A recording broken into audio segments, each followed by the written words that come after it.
Bonjour et bienvenue dans l'invité de l'économie. Je reçois Timothée Parikh, chercheur en économie écologique à l'université de Lund en Suède, auteur d'un ouvrage qui vient de paraître aux éditions du Seuil et qui s'intitule « Ralentir ou périr, l'économie de la décroissance ». Bonjour Timothée Parikh. Bonjour. Allez, on va commencer par un micro-trottoir qui a été réalisé avant le confinement pour savoir ce que pensent les gens, comment ils définissent la décroissance. Est-ce que vous savez ce que c'est d'être décroissant? Oui. C'est quoi être décroissant? D'aller du plus haut au plus bas. Et ceux qui sont pour la décroissance, donc le moins possible de consommation, les choses comme ça. Voilà. Est-ce qu'à votre avis, être décroissant, c'est ne plus avoir de téléphone portable et plus d'ordinateur? Je pense, oui. Les matériaux qu'il y a pour les téléphones, ils sont issus des mines africaines, c'est des enfants qui travaillent là-bas. Ça, c'est inacceptable. Mais Voilà. pourquoi pas revenir comme avant, ne plus avoir de portable? Vous n'en avez pas? J'en ai deux là dans la poche. Tout bon ou pas? C'est ça la décroissance? Pas exactement. Hein. La décroissance, déjà, c'est un concept macroéconomique. Moi, j'aime bien voir ça comme un espèce de grand régime appliqué à l'économie. Donc, c'est quelque chose, on viendrait avoir plein de différentes pratiques, de sobriété numérique, changement en termes de mobilité, de consommation, d'utilisation de l'énergie, de la façon dont on organise les entreprises. Et tous ces changements conduiraient à cette espèce de grand régime qui nous aiderait à réduire l'empreinte écologique. Mais vous pouvez vivre comme un décroissant ou pas? Dans l'hypothèse de se dire qu'on peut à la fois réduire notre empreinte écologique et augmenter notre bien-être, si on arrive à s'organiser justement pour pouvoir toujours satisfaire nos besoins, donc une mobilité qui sera peut-être beaucoup plus active, donc on pourra aller de A à B toujours comme on le désire, mais peut-être qu'on aura accès au vélo, des vélos cargo, des vélos électriques, des transports en commun de qualité. Donc moi, à travers la décroissance, j'entrevois un progrès économique, c'est-à-dire qu'on peut à la fois avoir une économie qui sera plus efficace, de la même manière que si on perd du poids, on se retrouve avec un métabolisme, avec un corps en pleine santé. Alors, ce que vous dites quand même dans votre livre, c'est que doivent être décroissants surtout une partie de la population mondiale, parce que vous dites que 10% de la population mondiale la plus riche produit la moitié de la pollution, quoi.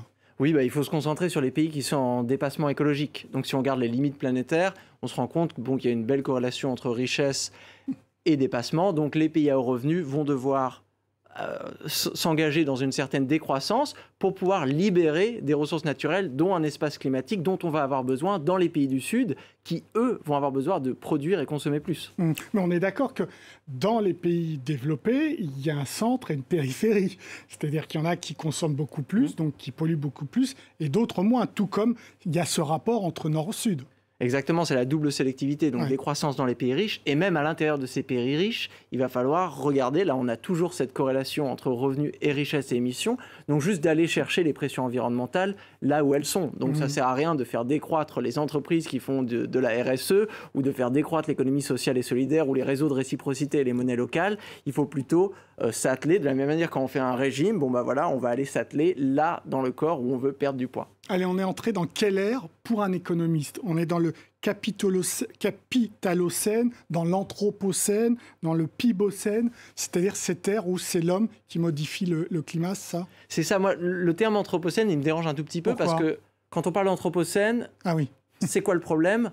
C'est l'être humain, c'est la nature humaine. Donc là, déjà, on évacue les inégalités. On a vu cette différence historique entre les émissions des pays industrialisés et le reste. Et aussi, on évacue le potentiel de transformation de l'économie. C'est-à-dire qu'une économie, c'est comme un grand jeu de Monopoly. Toutes les règles qu'on utilise sont socialement construites, peuvent être changées, changent tout le temps. Et donc, on ne va pas changer la nature humaine. Ce qu'il faut se poser la question, c'est quelles règles d'organisation économique nous conduisent à surexploiter la nature et comment est-ce qu'on peut les changer pour justement arriver à diminuer l'empreinte écologique tout en augmentant le bien-être. Timothée Parikh, vous avez des mots quand même très très durs. Vous définissez l'économie actuelle comme une arme de destruction massive et vous reprenez un terme utilisé par un philosophe et vous dites que l'économie c'est une banalité économique du mal.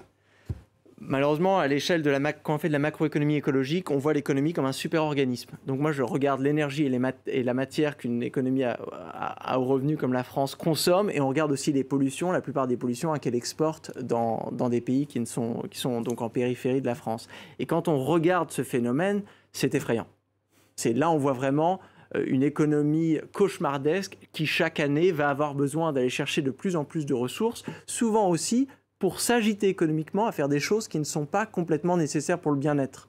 Ça, on le voit aussi macroéconomiquement. Le revenu par habitant en France est complètement découplé des indicateurs de bien-être comme l'espérance de vie, les taux de santé, les taux de confiance, les taux de bonheur. Donc, moi, à quoi ça sert vraiment de s'agiter, gaspiller des ressources qui pourraient et devraient être utilisées dans des pays qui n'ont le plus besoin pour créer des choses dont ici, nous n'en avons aucune utilité. Est-ce que c'est une bonne trajectoire, ce qui arrive aujourd'hui au niveau des banques centrales européennes, la Fed, etc. En augmentant les taux d'intérêt, du coup, on va diminuer la croissance. Alors, il faut faire attention parce qu'on a tendance à avoir ces relations un petit peu mécaniques où on ne comprend l'économie que dans son dynamisme monétaire. Moi, c'était vraiment l'image de l'iceberg. C'est-à-dire que l'économie des euros, l'économie des banques centrales, des gouvernements des entreprises où on ne regarde que les euros, l'économie traditionnelle de la comptabilité nationale, c'est vraiment une toute partie de l'économie. Derrière cette économie, il y a une économie sociale de l'entraide, de la réciprocité, des comportements familiaux, une économie des quartiers qui produit aussi énormément de valeur sociale, même si cette valeur n'est pas monétarisée. Et bien sûr, derrière cette économie, il y a toute une économie de la nature, les services écosystémiques, les ressources naturelles, toutes ces choses-là. Donc aujourd'hui, en fait, on a besoin d'une transformation de l'économie qui ne s'arrête pas juste à mettre des pansements sur les dynamiques monétaires, mais venir repenser vraiment ce concept clé de la valeur ajoutée. Quels sont les phénomènes de croissance, d'agitation économique, de production qui créent une véritable valeur ajoutée, et quels sont les autres qu'on pourrait qualifier d'anti-économiques, où en rasant un arbre pour produire une table basse, par exemple, on va produire plus de coûts que de bénéfices. Alors, ce que vous dites aussi très fortement dans ce bouquin, de manière assez argumentée, c'est que vous ne croyez pas au concept de croissance verte. La croissance verte, c'est un petit peu l'équivalent du Père Noël en sciences économiques.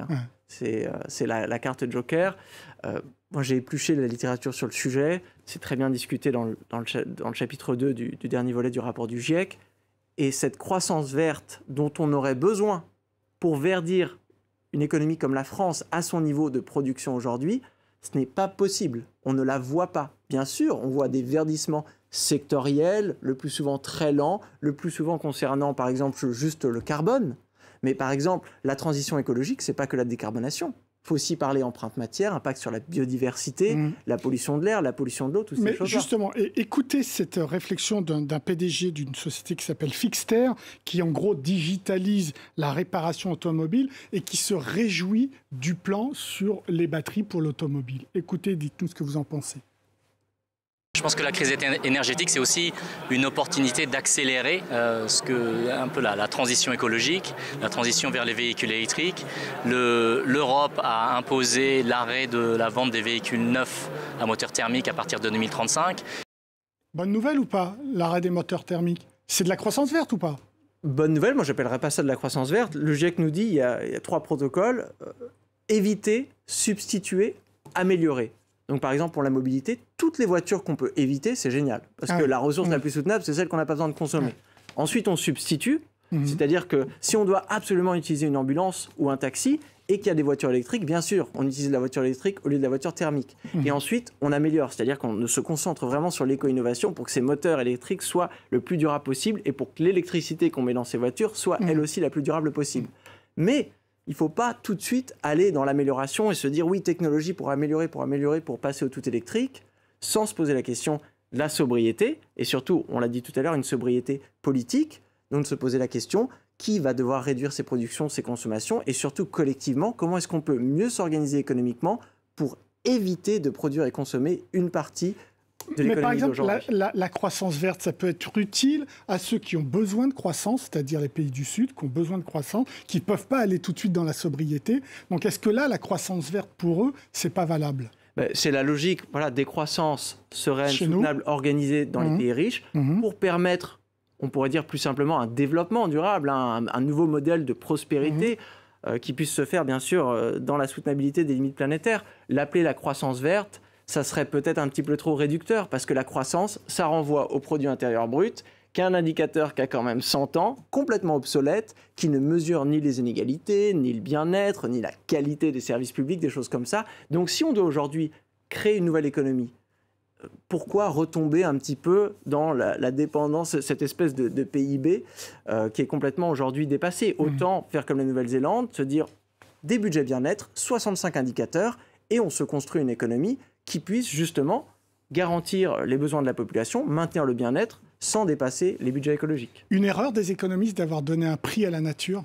C'est une erreur parce qu'aujourd'hui, se dire on va donner un prix à la nature et laisser les marchés prendre des décisions efficientes, optimales pour tout le monde, on se rend compte que de temps en temps, ça ne marche pas. La crise financière de 2008 nous l'a bien montré, et ça encore, c'était pour des choses faciles, c'est-à-dire le logement. Donc ça, les humains comprennent bien. Imaginez la biodiversité, on ne sait même pas combien d'espèces il y a sur la planète, on n'en connaît qu'une petite portion, on ne connaît pas les dynamismes des services écosystémiques, donc impossible de mettre un prix dessus, et encore moins de laisser des marchés peuplés par des entreprises à but lucratif qui ont tendance à prioriser quand même la rentabilité à court terme sur la soutenabilité à long terme. Moi, ça me paraît être un pari extrêmement dangereux. Solution, la politique reprend la main sur l'économie. C'est ça. Aujourd'hui, on organise l'allocation de ces ressources rares, c'est un rationnement par les prix. On va dire, on va mettre des prix sur les trucs, on laisse l'économie décider. Alors que, par exemple, les parcs nationaux, le patrimoine de l'UNESCO, quand on veut protéger quelque chose, on le protège légalement. Et on se dit, quel que soit le prix, nous ne raserons pas les volcans d'Auvergne. Et là, aujourd'hui, on se rend compte qu'il va falloir sanctuariser une partie de la nature et que c'est l'une des façons, la façon la plus efficace de la protéger. Merci beaucoup, Timothée Paric, pour vos réponses. L'invité de l'économie, c'est terminé, mais évidemment, vous pouvez retrouver cette émission sur nos réseaux sociaux, nos podcasts et bien sûr sur france24.com. Au revoir.